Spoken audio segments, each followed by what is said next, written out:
Monday's actually part 2 of the conversation. Part 1 happens Friday afternoon with, got any plans this weekend? Right. And just like on Monday, the Friday script has expected, safe answers.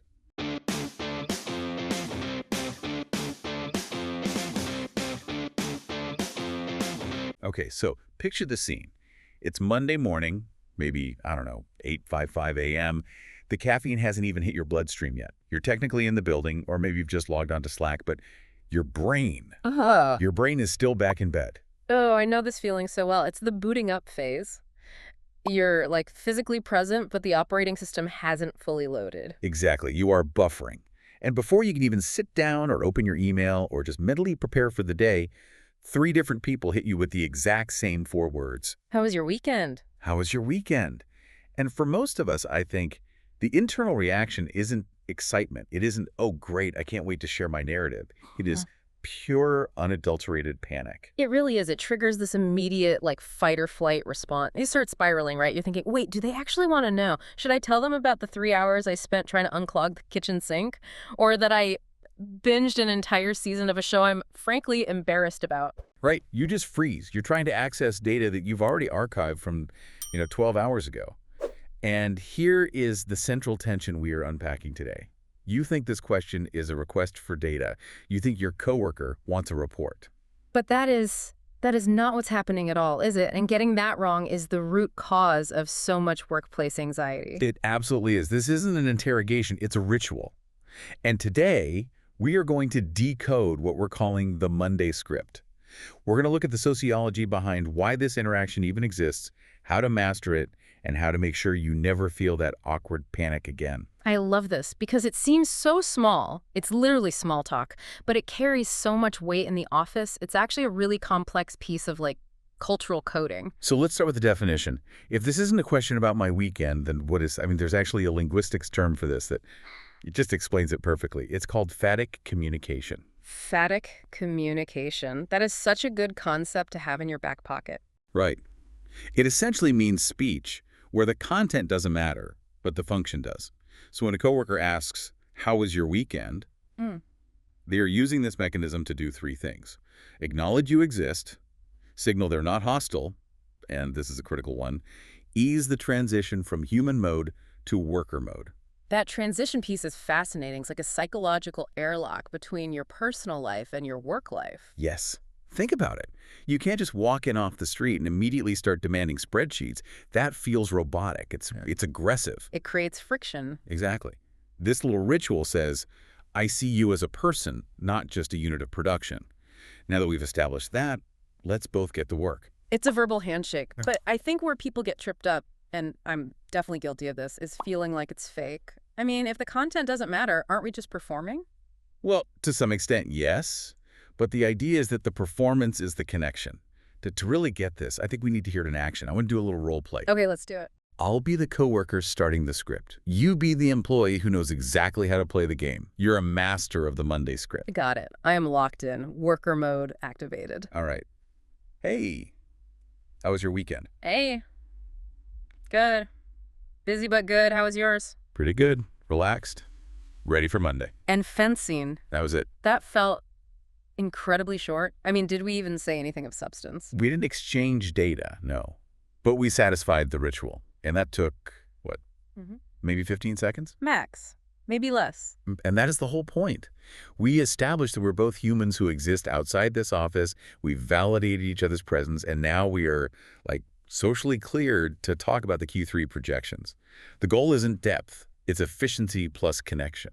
It's interesting because if you look at it that way, the content of the answer matters so much less than the form of the answer. But this is where the anxiety comes from, right? Because people try to provide content. They try to give the real answer. Yes, and that brings us to one of the most useful concepts I think we found for this deep dive, the highlight reel versus the documentary. This is such a crucial distinction for, like, professional survival. So culturally, and this is very specific to the American or Western workplace, you do not give the documentary version of your weekend.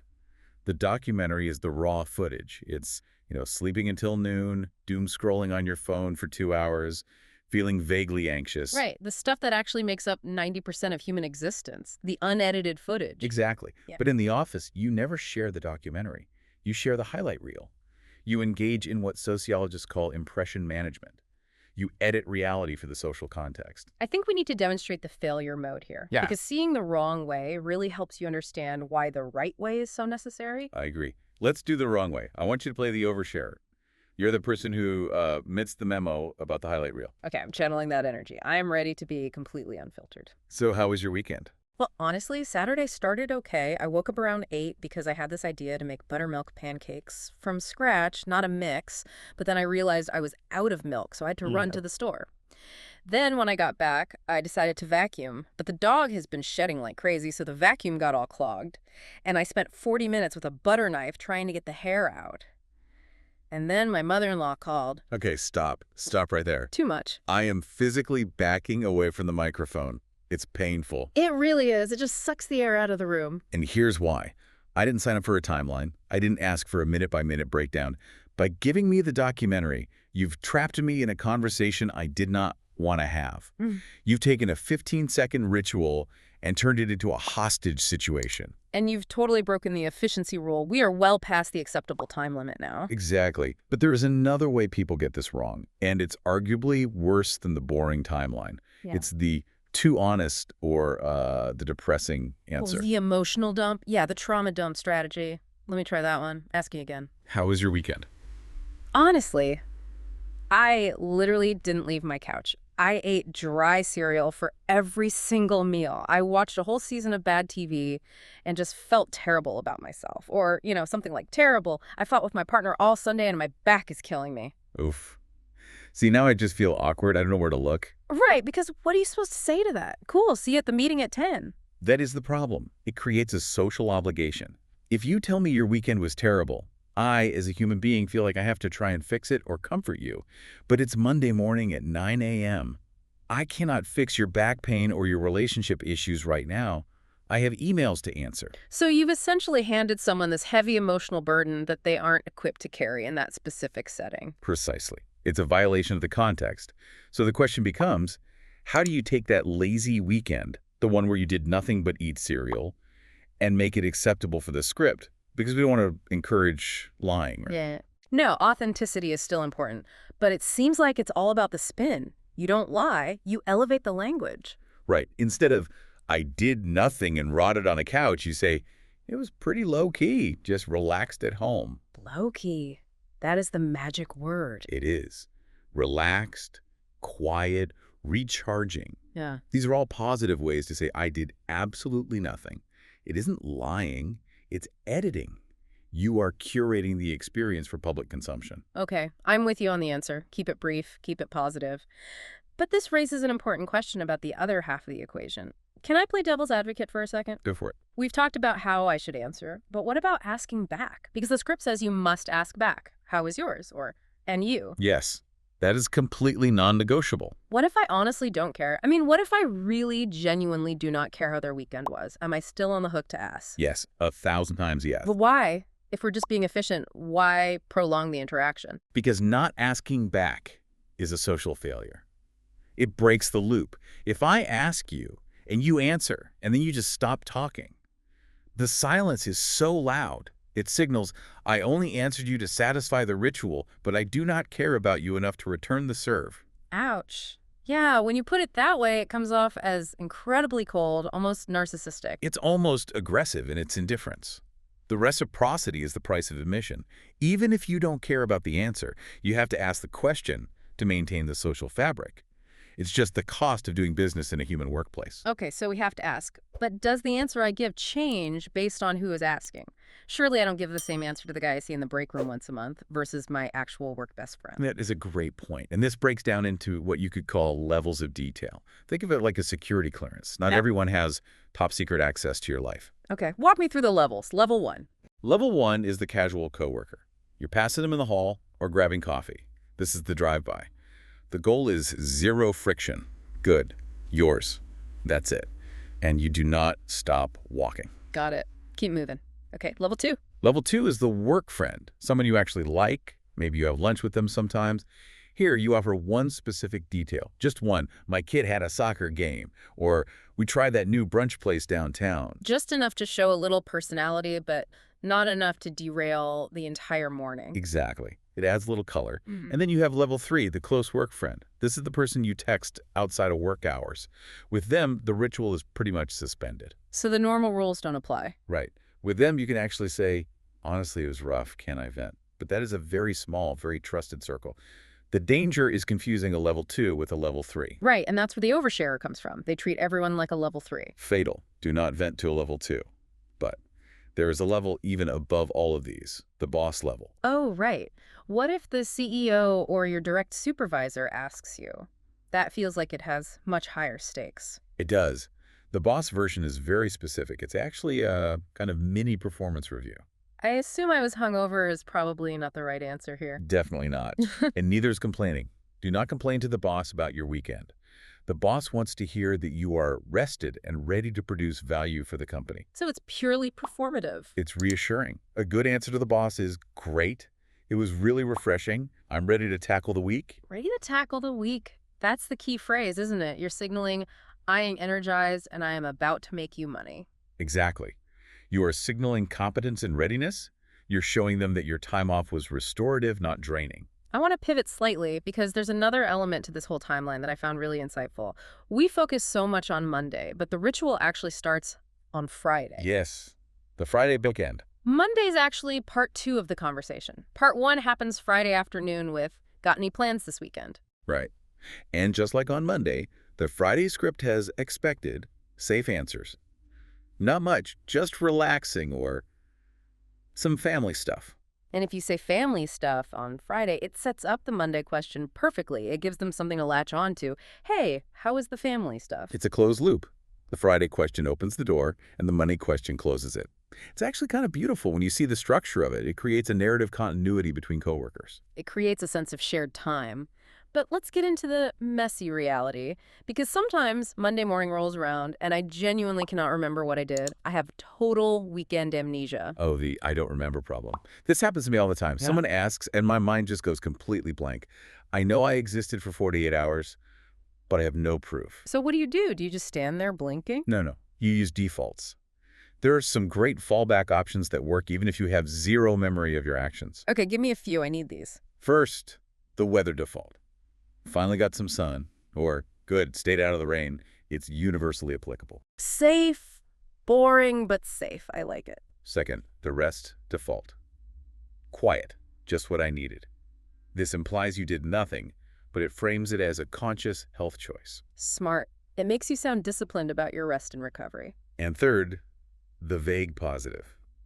Busy but good. Ah, the classic. It means absolutely nothing, but it sounds productive. Busy but good is the MVP of corporate speak. It can cover everything from running a marathon to cleaning out your garage. It really is. Now, there is another troubleshooting scenario we need to cover. What if you just don't want to talk? You're walking down the hall, you see someone coming, and you just want to get to your desk without the ritual. You don't have the energy for the dance. The avoidance strategy. This is what we're calling the drive-by. And the key here is momentum. You cannot stop walking. So physics is your friend here. Yes. As you approach, you make eye contact, you smile, and you say good thanks, while continuing to move right past them. So the body language says, I am working, but the voice says, I am polite. Exactly. If you stop, you invite the talk. If you keep moving, you signal industry. You are a busy person with places to be. That's a power move. But what about the opposite problem? You're trying to do a quick level 1 interaction, and you get trapped by an oversharer. The person who didn't get the memo and wants to tell you about their dog's shedding in real time. The oversharer is a dangerous obstacle. You need an escape hatch. There are 2 main strategies. 1, ask them the question while you are already walking away from them. Ah, so they have to physically chase you down the hall to tell you the story. Right, which most people won't do. 2, the preemptive exit. You deliver your line and you immediately follow it with a time constraint. Good weekend. Anyway, gotta jump on a call. Gotta jump on a call. The universal get out of jail free card. It works every single time. No one ever questions the call. It is the ultimate authority in the modern office. Before we wrap up, I think we need to address the serious side of this, because we've joked about it being a script and how it's superficial. But sometimes life actually happens. Sometimes people have truly terrible weekends. This is a crucial point. This is breaking the script. Yeah. Because sometimes the ritual gets real, and you have to be able to detect that shift. So how do you know when that's happening? Because usually we're completely tuned out. We're on autopilot. You have to listen for the signals. If someone says, actually, it was pretty rough, or if they pause for a really long time before they answer, or if they just drop the social mask and look genuinely exhausted. Yes. That's the record scratch moment. Yes. And in that specific moment, the ritual stops. The game is over. Your job pivots from efficient coworker to actual human being. So you don't just say, cool, gotta run. Absolutely not. That would be like sociopathic. You stop, you look at them and you say, I'm sorry to hear that. Do you want to talk about it? You give them the option. That's a really important nuance. The script is there for the 99% of normal days to keep things moving, but you have to be willing to drop it for the 1% of bad days. Exactly. That's where the connection part of the equation actually matters. And there's a timeline to this whole thing too, right? Yeah. Like, when does the statute of limitations run out on asking about the weekend? Oh, definitely. Monday is mandatory, everyone asks. Tuesday, acceptable, but it's fading. You can maybe ask, get up to anything fun this weekend, but it's a little less urgent. And Wednesday. Wednesday's weird. If you ask me about my weekend on a Wednesday, I assume you've been in a coma. Or maybe a time loop. It's just too late. We are in the middle of the week now. We're looking forward, not backward. Wednesday is definitely too late. So if we put this all together, it seems like the big mindset shift here is realizing that this interaction isn't actually about you. No. It's a team sport. It's a low-stakes game of verbal catch. I throw the ball, you catch it, you throw it back. We both feel good, we both feel seen, and then we can go do our jobs. And you don't need to have a fascinating weekend to win the game. You don't need to have climbed Everest or met a celebrity. Not at all. In fact, climbing Everest might be too much information for a Monday morning. You just need the formula. Brief, plus positive, plus ask back. That's it.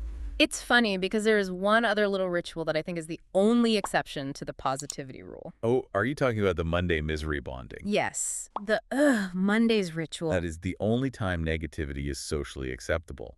If someone says, oh, look at this inbox, is it Friday yet?